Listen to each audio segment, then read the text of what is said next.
이게 우리 교회 표지만 어떤 의미가 있느냐? 이건 바로 구약 시대에 모세를 통해서 준 율법을 가지고 하나님을 믿어온 모든 사람들이 이제 예수님을 통해서 새로운 신앙생활은 어떻게 해나가야 되느냐 하는 것에 대한 지표가 되는 겁니다. 그래서 내가 먼저 그리스도 안에 죽고 그리스도께서 내 안에 사시고 내가 그리스도 안에 들어가는 거, 이게 새로운 율법을 지켜서 뭔가 조금 선행을 해가지고 우리가 천당에 들어가게 된다 하는 거를 얘기하는 게 아니고, 새로운 신앙생활은 어떤 차원에서 어떻게 이루어져야 되는가 하는 것을 이제 얘기해 주는 거거든요. 그래서 이거를 우리가 확실하게 알아야 돼요. 그래서 우리가 금년도 표로 우리 교회가 이걸 정한 겁니다. 그런데 왜 내가 죽고 그리스도가 살아야 되는가? 왜 내가 죽어야 되는가? 우리 인간들은 죽는 걸 좋아하질 않아요. 왜 죽으라고 그래 자꾸. 나 좀 살아야겠어. 근데 죽으라고 그러니까 왜 죽어야 되느냐 하는 얘기죠. 그 죽어야 되는 이유는 첫째가, 우리 모든 인간은 이제 죽음이라는 한계 상황에 처해 있기 때문에 어차피 죽을 존재들이에요. 그렇기 때문에 현실 속에서도 경제적으로 또 건강적으로 도덕적인 측면에서 인간관계의 측면에서 사회적인 측면에서 모두가 우리는 한계점을 드러내고 있고, 그 중에서 내 마음대로 할 수 있는 것은 아무것도 없어요. 뭔가 막 한계 상황에 부닥칠 수밖에 없는 존재라 이거죠. 그러니까 어차피 나는 죽어야 돼요. 이 모든 것을 가능하게 해서는 오히려 내가 죽어야 된다는 그런 얘기죠.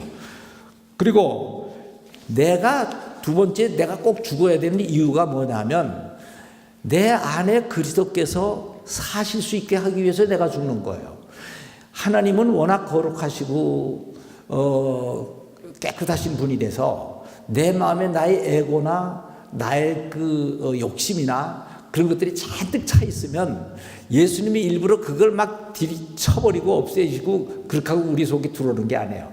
내가 먼저 깨끗이 비우고 좋은 자리를 마련해 가지고 들어오십시오. 그래야 신사적으로 들어오셔서 우리를 주관해 주시고 우리를 이끌어 주시는 분이라고요.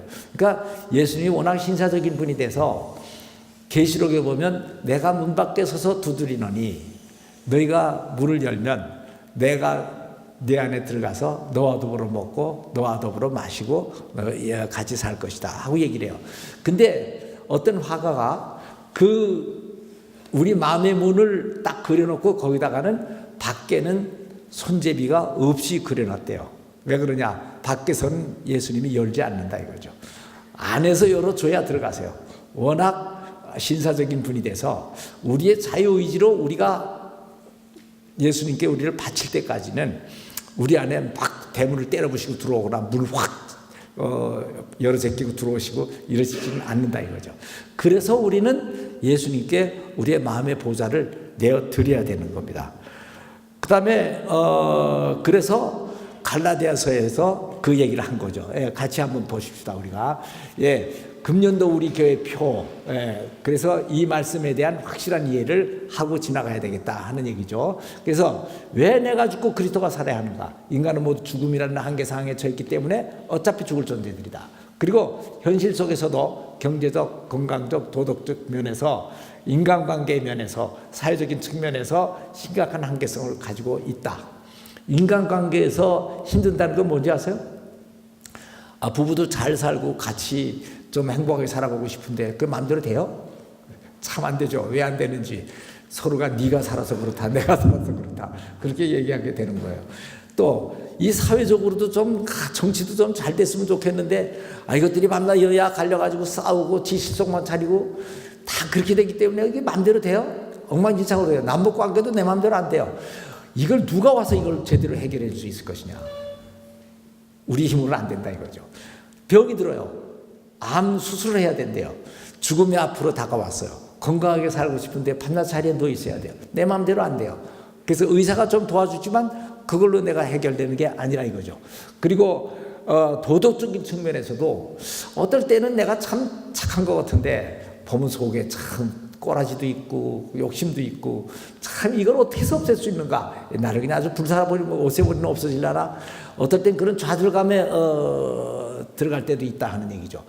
이 모든 면에서 우리가 문제를 갖고 있기 때문에 그래야 내가 죽어야 그리스도께서 내 안에 사실 수가 있다. 그런데 사람들은 율법적인 행위나 종교적인 의식으로 신앙생활을 하려고 한다. 그러나 이것으로는 우리 문제를 해결할 수가 없다는 얘기예요. 그래서 우리는 어떻게 해서든지 성경을 읽으면서 좀 좋은 말씀을 듣고 좀 내 삶을 개선하고 이렇게 봐야 되지 않겠는가. 그렇게 굉장히 노력들을 하고 있다 이거죠. 근데 그게 되지 않아요. 근데 왜 안 되는가 하고 봤더니 예수님이 이미 말씀을 하셔서 요한복음 3장 3절 같이 한번 읽어봅시다. 시작. 예수께서 대답하여 이르시되 진실로 진실로 내게 이르노니 사람이 거듭나지 않으면 하나님 나라를 볼 수가 없느니라. 이 하나님 나라를 본다는 것은 거듭나는 것이고 구원받는 것이고 영생을 하는 것이고 행복해진다는 것이고 이런 거죠. 그런데 거듭나지 아니하면 네가 그대로 살아있는 속에서 네 자신이 노력해가지고 하는 걸로는 이게 불가능하고 거듭나야만 된다 이거예요. 니고데모라는 사람이 산헤드린회원으로서 사회적인 신분도 있고 아주 구약 성경에 대해서도 아는 게 너무 많고 그런 대단한 사람이 예수님께 가가지고 우리가 어떻게 해야 구원 영생을 얻겠습니까? 하고 물어봤을 때 해준 대답이 바로 이 대답입니다. 거듭나지 않고는 너희가 하나님을 볼 수가 없다. 거듭나지 않고는 볼 수 없다고 그러는 거니까 구약시대 니고데모나 율법학자나 모든 사람들은 모세의 율법을 지키고 열심히 신앙생활을 했어요. 근데 예수님한테 가서 그것만 가지고 그 사람들이 안 됐기 때문에 뭘 가지고 할 수 있을까 하고 물어봤더니 거듭나라고 그랬다는 얘기죠. 이 거듭나야 된다는 게 이 모든 것이 그리스도 안에서 내가 죽고 그리스도께서 내 안에 살고 이제 내가 그 안에 그리스도 안에 들어가고 이런 내용을 얘기한 겁니다. 이거 같은 맥락이에요. 예, 그래서 그다음 갈라디아서에서 나오는 아까 우리가 쭉 읽은 거니까 요건 같이 한번 읽고 넘어갑시다. 다시 한번 많이 읽었지만 그래도 또 한번 외듯이 시작. 내가 그리스도와 함께 십자가에 못 박혔나니 그런즉 이제는 내가 사는 것이 아니요 오직 내 안에 그리스도께서 사시는 것이라. 이제 내가 육체 가운데 사는 것은 나를 사랑하사 나를 위하여 자기 자신을 버리신 하나님의 아들을 믿는 믿음 안에서 사는 것이니라. 어때요? 읽어봤는데 뭐 알 것 같기도 하고 저게 무슨 깊은 의미가 또 있나 뭐 이런 생각이 들죠. 하여튼 또 그 다음에 또 쭉 봅시다. 그래서 내가 죽는다는 것은 뭐를 의미하는가? 인간들은 모두 자기중심적인 이기심과 이생의 자랑과 이 욕망들을 가지고 있다. 그래서 이것들을 채우는 것이 우리 삶의 목적이 되어 있다. 그래서 이것을 버리는 것이다. 예, 솔직히 우리가 내가 뭘 위해서 사는가? 내 인생의 목표는 무엇인가? 한번 생각해보면 이생의 자랑과 안목의 정욕이라고. 그래서 그걸 채우면은 내가 행복해질 수 있을 것이라고 생각을 하는데 이건 착각이고, 그렇게 하기 위해서 내가 열심히 노력하고 학교도 가고 애들 양육은 우리 물론 잘해야 돼요. 근데 이 양육하는 거를 이 세상에서 출세하기 위해서 또 좋은 자리 차지하기 위해서 누구한테 관세받지 않기 위해서 그렇게 해서 나를 살리게 하기 위한 그것으로서 내가 신앙생활도 해나가고 인생을 살아나간다 이거죠. 이게 우리 인생의 목표예요. 근데 이 근본적인 우리의 목표를 버려야 돼요. 일단은 버려야 돼요. 그럼 버리면 어떻게 되느냐? 예. 왜 꼭 버려야 되느냐? 그건 아까도 설명했지만 나의 육신적인 것들이 다 죽으면 어차피 다 없어질 것이다. 그래서 사실은 버려도 억울할 것이 없다. 그리고 이것을 버려야 그리스도께서 내 안에 사실 수가 있다. 그러니까 어차피 우리가 80년이냐 90년이냐 100년이냐가 문제지 어차피 없어질 거예요. 근데 조금 더 길게 붙잡고 있다고 그래서 뭐가 어떻게 해결되는 것도 아니고 그러니까 일단 버려보자 이거죠. 예, 일단 버려보자. 예, 그래서 그리스도께서 내 안에 사는 것은 인생의 목표와 비전을 새롭게 가지는 것이다. 그러니까 그리스도께서 내 안에 산다는 건 뭘 의미하느냐? 아까 내 자신의 인생의 목표를 버렸기 때문에 그럼 어떻게 돼요? 비었잖아요. 그럼 새로운 인생의 목표를 가져야 된다 이거죠. 근데 이것을 우리는 뭐라고 하면 비전이라고 얘기를 하고 그 인생의 목표라고 얘기하죠.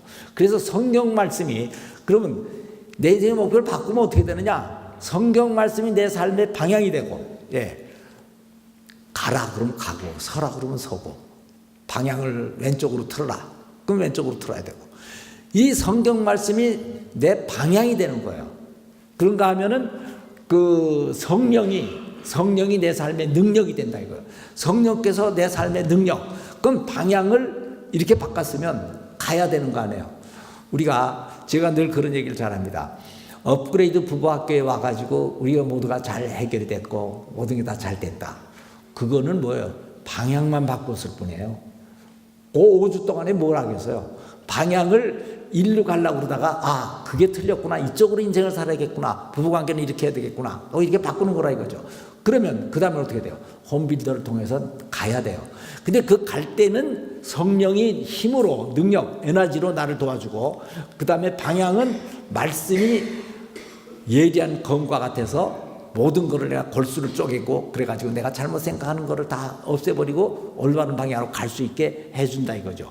그래서 결국은 내 삶 속에서 뭐가 이루어져야 되느냐? 하나님의 뜻이 이루어지는 것이다. 내 삶 속에서 하나님의 뜻이 이루어지는 것이다. 우리는 물론 조금 잘라서 볼 수도 있어요. 오늘 아침 일어나가지고 내가 기도했나? 큐티했나? 내가 주일날 가서 예배를 잘 드렸나? 하나님의 뜻이 이루어졌다. 이런 걸 얘기하는 게 아니에요. 물론 그것도 있어야 되겠죠.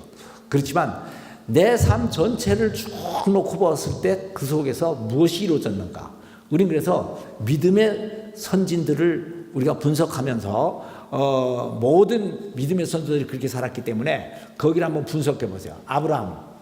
자, 아브라함 하면 여러분들이 어떻게 생각하세요? 성경에 나와 있는 아브라함의 생애.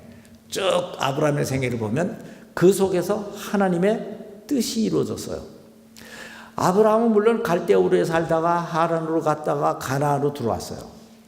그럼 자기가 이삭하고 하나님의 명령을 듣고 그렇게 했어요, 물론. 근데 그 아브라함의 생애를 통해서 어떻게 됐어요? 예수님이 탄생할 곳, 가나안 땅을 예수님이 탄생할 곳으로 정했다 이거죠. 그럼 하나님께서 왜 아브라함을 갈대우르에서 하란으로 갔다 하란에서 다시금 가나안 땅으로 해가지고 이 베들레헴 그쪽 유대인들의 그 말하자면 국토로 삼도록 했느냐? 아브라함이 그쪽으로 이사를 가서 거기서 야곱을 낳고 야곱이 거기서 자랐기 때문에 이스라엘의 국토가 그것이 된 거예요. 그래서 그 후손으로서 예수님이 낳았기 때문에 예수님은 이스라엘 유대 땅에서 태어나게 됐다 이거예요. 아브라함을 그대로 갈대우르 놔두더라면 갈대우르가 예루살렘이 되고 갈대우르가 메시아가 태어나고 그렇게 되는 거예요. 그러니까 하나님은 아브라함을 통해서 하나님의 뜻과 계획을 이루었고 아브라함은 또 아브라함의 자기 생애를 통해서 하나님의 뜻을 이뤄나갔어요. 자, 그랬죠. 크게 보면 그렇다 이거죠. 그 다음에 야곱은 어떻게 했어요? 야곱은 물론 형한테 팥죽으로 팔아가지고 살짝 장자 명분을 뺏어가지고는 미움을 받았죠. 그래서 쫓겨가요. 도망을 다녀요. 그러니까 야비한 짓을 해가지고 도망을 다닌 거예요. 근데 그 도망 다니는 거를 통해서 가장 먼저 한 것이 베델에 가다가 돌베개 베고 누워 자다가 하나님을 만났죠. 그래서 그 다음부터는 그 모든 것이 하나님의 계획 속에서 이루어지는데 라반 삼촌의 집에 가가지고 아내를 얻고 자식을 얻고 재산을 얻고 그 다음에 돌아오고 싶지가 않았어요. 돌아가면 왜냐하면 에서 형이 기다리고 있으니까. 그래서 에서 형한테로 돌아가려면 목숨을 걸고 들어가야 돼요.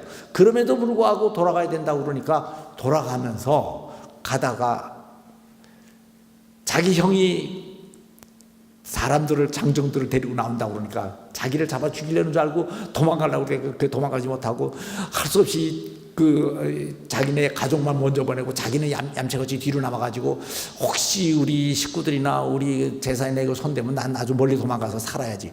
지가 살공이랬어요. 그래가지고 약복강가에서 천사와 하나님과 씨름을 하다가 하나님이 네가 그렇게 은혜를 갈급하면 내가 너한테 주겠다. 그래가지고 넌 이름이 뭐냐? 야곱입니다. 이제는 이스라엘이라고 그래라. 그래서 이스라엘이라는 이름을 받고 형하고 가서 화해하고 다시 그 유대 땅에 들어가서 조상의 땅을 물려받고 거기서 머물 수 있게 됐기 때문에 이스라엘이 그곳이 이제 국토가 됐고 예수님이 거기 나게 됐고 유대인들이 모두 거기서 살게 됐다 이거죠. 그 다음에 요셉은 또 뭐예요? 요셉은 어려서 형들한테 팔려가지고 종으로 갔어요. 종으로 갔을 때 얼마나 비참했겠어요. 이 생애가 하나님이 나를 위해서 계획해 준 생애가 몰랐을 거예요. 그렇지만 종으로 갔다가 또 거기서도 또 한 방 먹어가지고 결국 또 또 감옥으로 들어갔다가 그 다음에 또 다시 왕궁으로 들어가고 여러 가지 그런 과정을 거치는데 그 과정 속에서는 하나님이 왜 나를 이렇게 하시는가 하고 몰랐어요. 그렇지만 하나님을 그 속에서 열심히 섬기는 과정 속에서 하나님께서 그게 꿈 해몽하는 특별한 그 능력을 줘가지고 결국은 왕궁으로 들어가서 이 총리가 됐죠. 총리가 됐을 때 자기 형제들이 다 흉년을 당해가지고 말하자면 양식을 얻으러 왔을 때 얼마나 좋았겠어요. 요놈 새끼들 내가 원수가 아팠다 그냥 넌 죽었다 그냥 그러고 끝날 텐데 그때 한 요셉의 얘기가 아주 유명한 얘기예요.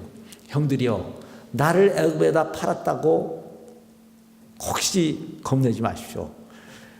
그것은 하나님께서 나를 우리 형제와 모든 사람들이 이렇게 흉년을 당해서 이리로 양식을 구하러 올 거 살고 미리 나를 여기 보내가지고 내가 여기서 준비할 수 있도록 해줬으니까 형들은 전혀 두려워하지 마십시오. 내 형들과 모든 식구를 데리고 앞으로 흉년이 계속될 테니까 이곳에 와서 사세요. 뭐예요? 요셉은 자기 생애 속에서 하나님이 역사하시는 모든 과정을 알았어요. 근본적으로 삶의 목표와 삶의 방향과 삶의 의미가 어디가 있었는가.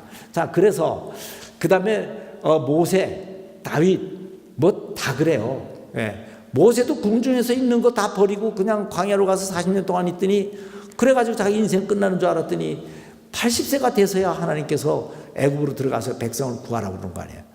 그래서 그들을 구했고 또 다윗도 얼마나 왕으로 기름 부음을 받고도 얼마나 많은 수모를 당했어요. 굴로 도망 다니고 이제 사울을 피해서 이리저리 다니고 그랬지만 그러한 많은 그 생애 속에서 나타난 게 뭐예요?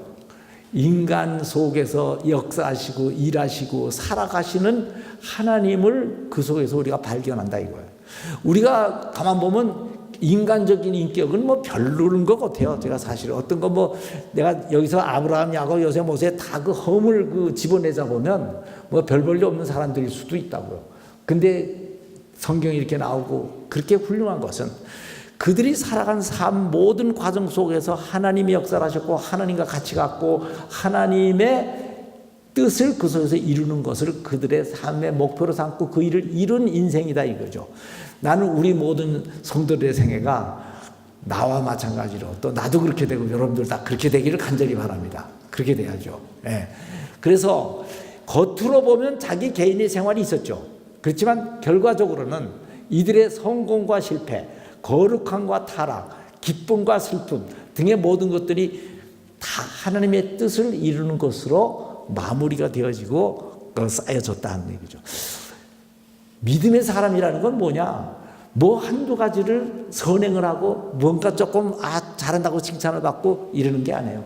내 생애 속에서 하나님이 어떻게 나타나시는가 하는 것을 찾는 거예요. 그게 바로 새로운 우리 하나님의 사람으로서의 할 일이죠. 그래서 신앙생활을 하되 하나님이 내 삶의 목적이 돼야지 수단이 되어서는 안 된다. 신앙생활의 주체가 내가 되면 하나님이 결국 내 삶의 수단이 되고 우상이 되고 만다. 이게 굉장히 중요한 얘기입니다. 신앙생활을 하되 하나님의 목적이 돼야지. 그래서 제가 이렇게 해서 우리가 예수를 믿으면 이렇게 잘 되고 이걸 예수 믿는 건 이런 것이고 온전하신 하나님이니까 내가 하나님을 따라서 나도 온전해져야 되고 뭐 이래야 된다고 막 배워요. 그래가지고 막 배워가지고 이것들이 내 머릿속에 착착 들어가고 가면 단단히 결심을 한다고. 맞아. 내가 이걸 좀 훌륭한 신앙인이 돼야지. 훌륭한 신앙인이 되면 뭐예요? 내가 되는 거예요. 내가 신앙인이 되면 그러면 하나님 뭐가 돼요? 하나님은 내가 훌륭한 신앙생활을 하는데 보조자고 도움이 몇 개 안 돼요. 그래서 분명히 바울은 여기다 얘기를 그리스도 십자가와 더불어 나는 죽으라는 얘기예요. 그러니까 내가 살아있으면 내가 신앙생활하면 하나님을 이용하는 하나님을 우상화시키는 것밖에 안 되기 때문에 내가 죽어야 돼. 그럼 내가 죽는다는 건 어디까지 어떻게 죽어야 되느냐? 그게 문제가 되죠. 그래서 신앙생활의 주체가 내가 되지 않고 하나님이 돼야 되는데 내가 주장을 하면 결국은 내가 높아지고 내가 훌륭해지고 그거 가지고는 안 된다 하는 얘기예요. 그러면 내가 할 것은 무엇인가? 그럼 이렇게 얘기하면 이제 그렇게 물어볼 거예요. 그럼 도대체 난 신앙생활 열심히 교회 나와서 뭐 하려고 그러는데 뭐 하라는 얘기예요 도대체? 그런데 나의 자유의지로, 여기 중요해요. 내 자유의지로 억지로 하라는 게 아니에요. 하나님 안 믿으면 지옥 간다. 지옥이 불이 온도가 얼마나 뜨거운 줄 아냐? 몇만 도 몇천 도야. 아니 사실은 죽으면 끝나는 거지. 그거 뭐 천도가 됐건 만도가 됐건 그게 뭐 무슨 상관이 있어요, 그거야. 내가 다 죽어서 일단 타버리고 없어지면 그걸로 끝이지. 하여튼 100도 이상만 되면 다 죽어요, 인간이 그 속에 잠깐 들어가면. 그러니까 얼마나 지옥이 뜨거우냐. 거기에 겁먹어가지고 주일날도 가야지 이래가지고 겁먹어가지고 이건 자유의지가 아니에요. 기쁨으로 하나님께 내 자유의지를 드려야 되는 거예요. 자유의지로 나의 삶을 하나님께 드리는 선택을 하는 거예요. 우리가 하는 가장 최고의 신앙생활은 뭐냐? 올바른 선택이에요. 그렇기 때문에 올바른 선택을 하고 거기에 대해서 내가 선택을 하다가 보면 이걸 선택해야 될 텐데 이게 나한테도 손해나는데 근데 그 손해난다고 그럴 때에도 순종을 하는 거예요. 그래서 이 신약시대에 새로운 신앙생활에 가장 중심이 되는 것은 자유의지에 의한 나의 선택, 사탄이냐 하나님이냐 선택하고 그 다음에 구체적으로 하나님 말씀에 순종하는 거예요. 그러니까 그래서 하나님은 순종을 가장 중요하게 여긴다는 걸 알아야 돼요. 그래서 내 인생에서 하나님께서 무엇인가 하시도록 공간을 내드려야 돼요. 제가 항상 업그레이드 부부학교 준비기도 할 때 그러죠. 여러분들은 가만히 계세요. 그래서 항상 모세가 출애굽을 시킬 때 홍해를 앞에 놓고 너희들은 가만히 있어서 하나님께서 하신 일을 볼 것이다 하는 그 본문을 수십 번 읽었잖아요. 많이 보셨죠? 도대체 뭐 하라는 거야, 정말. 장난이 워낙 주도형이 돼가지고 뭐 디테일이 없어. 그래서 막 그냥 하자고 그러는 건가 봐. 그러는 게 아니에요. 나도 디테일이 있어요, 있기는. 디테일이 있는데 그놈의 디테일을 하나하나 따지고 자꾸 이러다 보면 골치가 아파지니까 그리고 너무나 디테일을 잘 세워놓으면 하나님이 했는지 내가 했는지 모른다 이거예요. 나중에 보면 내가 잘해서 한 거지. 그러니까 내가 안 했을수록 하나님이 더 많이 한 걸로 나타난다 이거죠. 그래서 그게 바로 뭐냐면 죄가 많은 곳에 은혜가 더욱 넘친다는 얘기예요. 그러니까 그걸 한번 연습해 보자는 거지. 그러니까 그렇게 한번 해보자는 거예요. 공간, 하나님께서 내 삶을 내가 다 계획을 하고 빈틈없이 다 해놓으면 하나님께서 들어올 틈이 없어요. 왜냐하면 내가 아무리 잘 만들었다 하더라도 하나님은 그거보다 더 잘 계획을 만들 수가 있거든요. 그러면 내 계획이 실천이 되지 나보다 더 잘 만드는 하나님의 계획이 내 인생에서 실천될 수가 없다 이거예요. 내가 뭔가 좀 부족함이 있고 좀 빈틈이 있고 뭐 그래가지고 그냥 헬레레 하고 좀 그럴 때 하나님이 나타난다. 내가 그게 죄가 많은 곳에 은혜가 더 넘쳤다는 게 그게 뭔가 하면 건강법칙도 좀 잘 안 지켜가지고 엉망진창으로 해가지고 암도 걸리고 뭣도 걸리고 그런 사람들이 은혜를 더 많이 받더라고요. 나중에 보니까. 건강하면 하나님 찾지도 않을 사람이 사업도 제 경우는 그래요. 사업이 처음부터 그냥 30살에 사업 시작했을 때부터 처음부터 잘 됐더라면 제가 하나님을 찾지 않았어요. 그랬더라면 그냥 그대로 내가 참 능력이 있구나. 역시 머리가 좀 좋은가 봐. 내가 아주 참 판단을 항상 잘하나 봐. 그래서 사업 성공한 것뿐이지. 그렇지만 한번 거꾸라지니까 주님 내가 더 이상 할 수 없습니다. 주님께서 내 사업을 이끌어 주십시오. 자리를 내드리는 수밖에 없게 되더라 하는 얘기죠. 그걸 내드려 보세요. 예. 그 다음에 신앙생활은 내가 하는 것과 성령님이 하시는 것과는 그 결과에서 큰 차이가 난다. 그건 내가 한다고 하는 것과 성령이 하셨다고 하는 것과 어떤 차이가 나냐? 내가 하면 자기 자랑, 우월감, 독선, 교만, 불안감, 갈등, 멸망 등이 오고 네. 그런 거 어때요? 내가 하면은 무지하게 잘했으면 자랑스러운 거지. 내가 그걸 성공시킨데 내가 얼마나 잘했는데 내 자랑이 나와요. 예. 그럼 남들이 보기엔 나 꼴불견이 돼버린다고. 어째 저렇게 지 자랑만. 근데 그래도 남보다는 좀 난 사람이 지 자랑을 해요. 남보다 아주 못한 사람은 자랑할 것도 없는데 어떻게 자랑하겠어요. 근데 자기가 좀 잘했다고 그래가지고 그걸 가지고 자랑하면 자기 자랑이 나오고 그 다음에 우월감. 우월감은 이건 죽이려고 죽일 수가 없는 거예요. 내가 했다고 생각하면 우월감이 생기게끔 돼 있어요. 그 다음에 독선.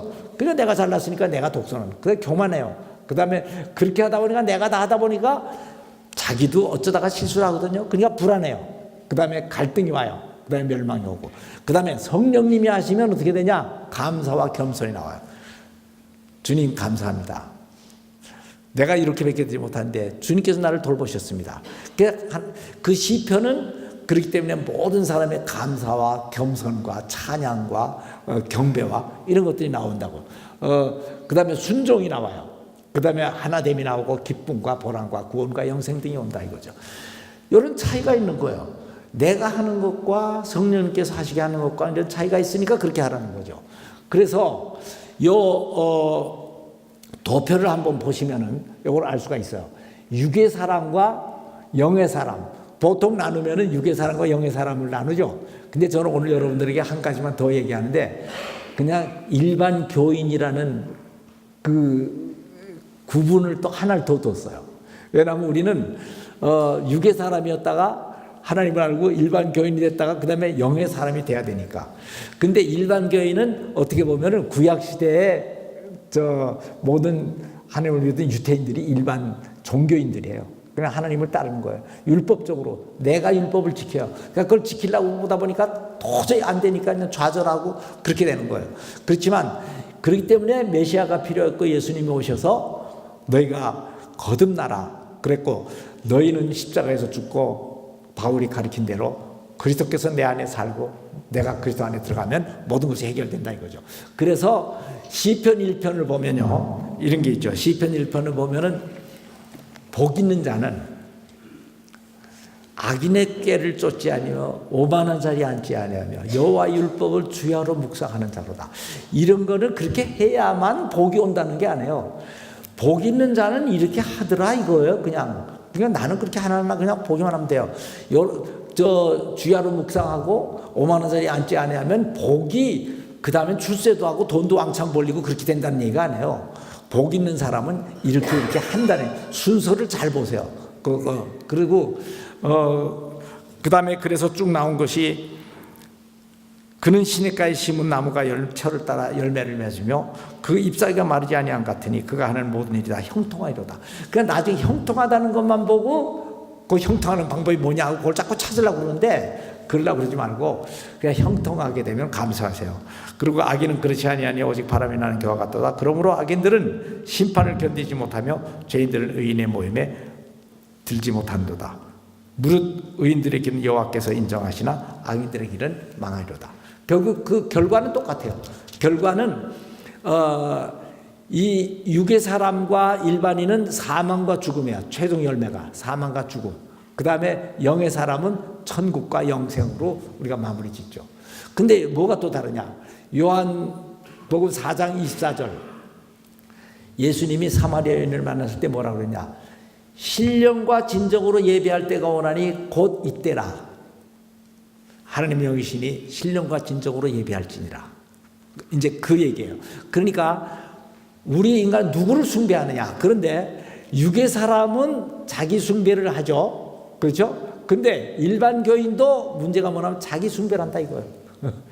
교회 나와가지고도 자기 숭배예요. 내가 모든 걸 하려고 그러고 내가 주인이 돼요. 그런데 영의 사람은 하나님을 경배하고 하나님을 예배한다 이거죠. 신령과 진정으로 예배할 때가 오나니 곧 이때라. 예, 그게 바로 여기에 나오는 거예요. 내가 그래서 영적 실존이 돼야 된다. 살리는 것은 영이니 육은 무익하니라. 내가 너에게 이른 말은 영이요 생명이라. 그 다음에 보세요. 예배는 우리 모두의 삶의 중심이기 때문에 육의 사람과 영의 사람은 예배가 달라진다 이거죠. 다 같이 보세요. 시작. 아버지께 참되게 예배하는 자들은 영과 진리로 예배할 때가 오나니 곧 이때라. 아버지께서는 자기에게 이렇게 예배하는 자를 찾으시느니라. 하나님은 영이시니 예배하는 자가 영과 진리로 예배할지니라. 예, 이것도 좀 어려운 얘기지만 하여튼 그렇게 얘기가 나온 겁니다. 예. 자, 그 다음에 또 한번 보세요. 두 번째 갈라디아. 요거 우리가 많이 읽은 거죠.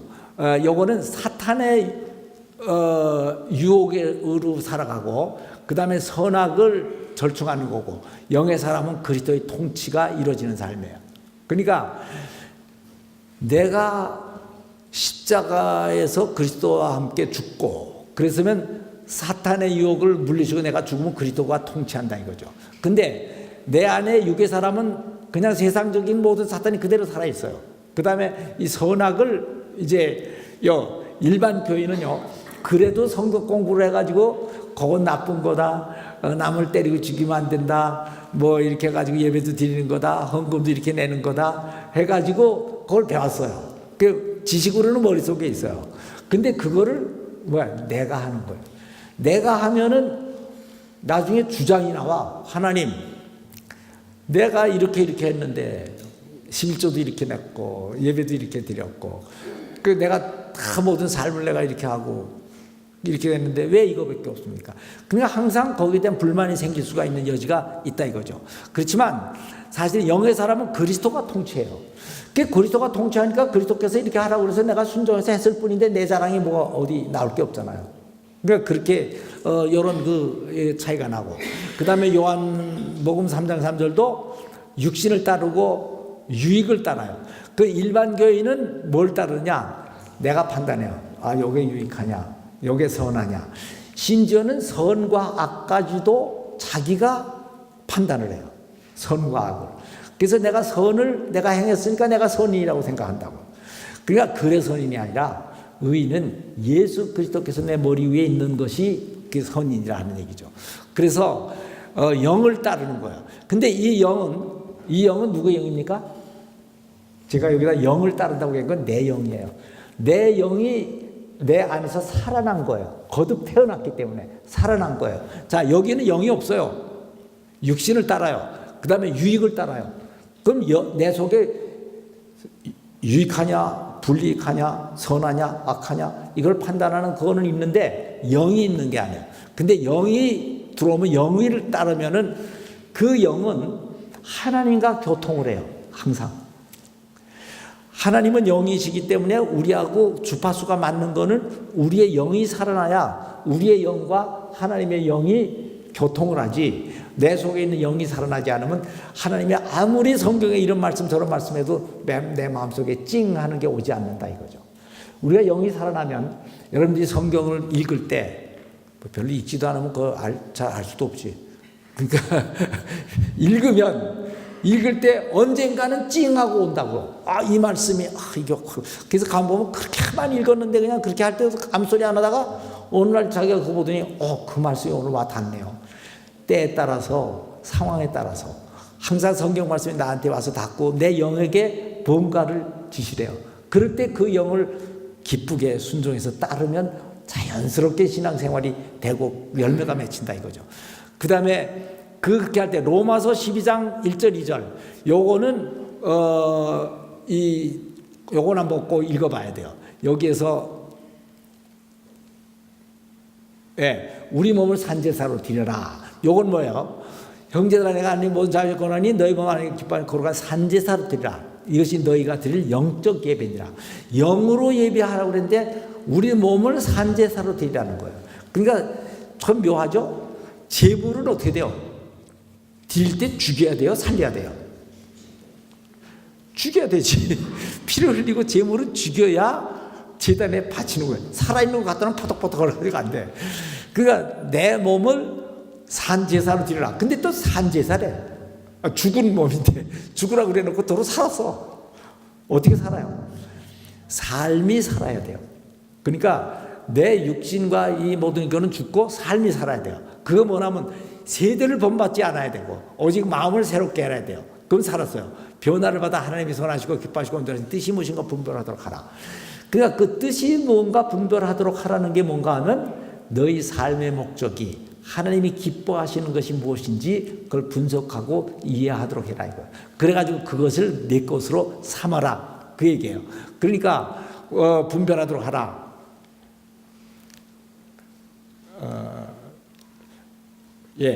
그것이 곧 영적 예배니라. 여기 다시 가보겠습니다. 그래서 이 선하시고 기뻐하시는 뜻이 뭔지 분별하는 게 뭐가요? 나의 지식이에요. 근데 지정의, 이거 옛 지정의, 새 지정의. 내 지식으로 선한 거를 잘 판단을 해야 되고 그거를 받아들이고, 그 다음에 그걸 받아들이면 정서가 감동을 해요. 어떤 사람은 내가 얼마나 똑똑하냐 하는데 감동을 할 수가 있어요. 내가 세운 계획이 기가 막히구나. 그러면 그걸 감동해요. 근데 성경 말씀을 보다가 하나님의 말씀과 하나님의 그 돌보심과 인자하심이 얼마나 거룩하고 오묘한가 하는 것을 보면서 감동을 하게 돼요. 그 다음에 그 감동에 따라서 그 의지, 여기 의지가 생긴다고.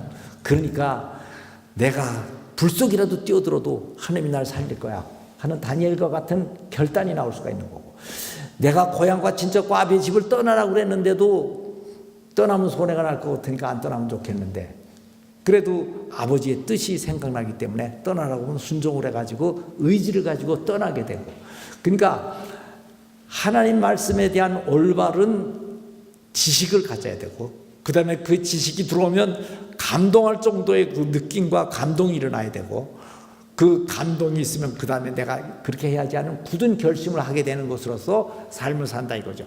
그 다음에 로마서에는 세상 생각과 행동을 하고 종교적인 선행을 하려고 그러고 성경적인 생각과 행동을 하게 되는 거고, 그 다음에 최종 열매가 사망과 죽음, 사망.